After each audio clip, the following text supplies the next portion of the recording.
શિયાળો શરૂ થાય અને પૂરો થાય ત્યાં સુધી લગભગ 8 દિવસે અમારા ઘરમાં આ ખાટી પીળી કઢી બનતી હોય છે. અને સાથે રોટલા હોય, બાજરીના રોટલા હોય કે જુવારના રોટલા હોય. શાક ન હોય તો પણ ચાલે. રોટલા અને ખાટી કઢી. આ કઢીમાં ગોળ ઉમેરવામાં નથી આવતો, પણ ઘણા લોકો ગોળ ઉમેરીને પણ બનાવે છે. તો ખૂબ સરસ આ કઢી થાય છે, લસણ ડુંગળીથી ભરપૂર. તો શરૂ કરીએ આ સરસ મજાની રેસીપી. અને એ પણ બિગિનર્સ, જે લોકો શીખતા હોય એના માટે ખાસ. ઘણા ઘરોમાં આ કઢી બનતી હોય છે. કઢીના પ્રકાર પણ બહુ જ જુદા જુદા છે. સફેદ કઢી પણ બનતી હોય છે, સુરતી કઢી પણ બને છે, લીલવાની કઢી, દાણાની કઢી, મેથીની કઢી, રીંગણની કઢી, ભીંડાની કઢી. અસંખ્ય રીતે કઢી બનાવાય છે. તો શરૂ કરીએ.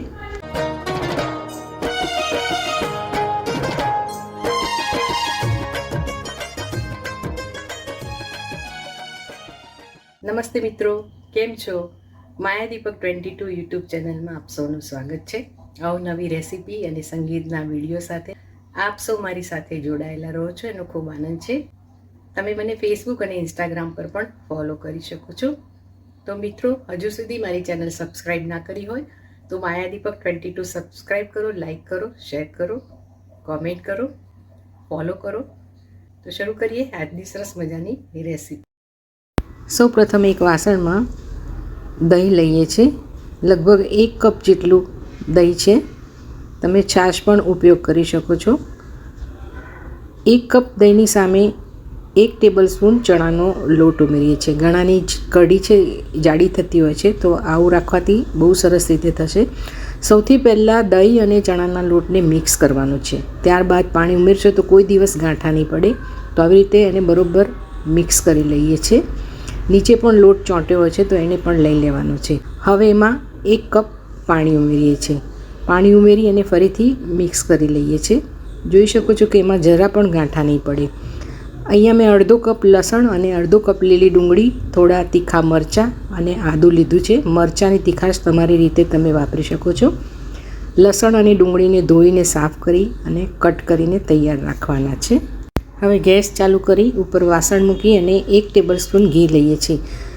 ઘીમાં કઢી ખૂબ સરસ લાગે છે, પણ જો તમે તેલ વાપરતા હોય તો તેલ પણ વાપરી શકો છો. મેથી અને જીરું 1 ચમચી લીધા છે.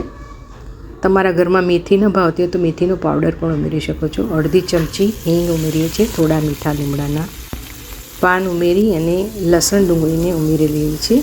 સાથે સાથે મરચાં પણ ઉમેરી દઈએ છીએ. લસણ ડુંગળીની કચાશ નીકળી જાય ત્યાં સુધી એને હલાવી લેવાના છે. લગભગ 2-3 મિનિટ જેવું સોતે કરી લેવાનું છે. થોડાક નરમ પડી જશે.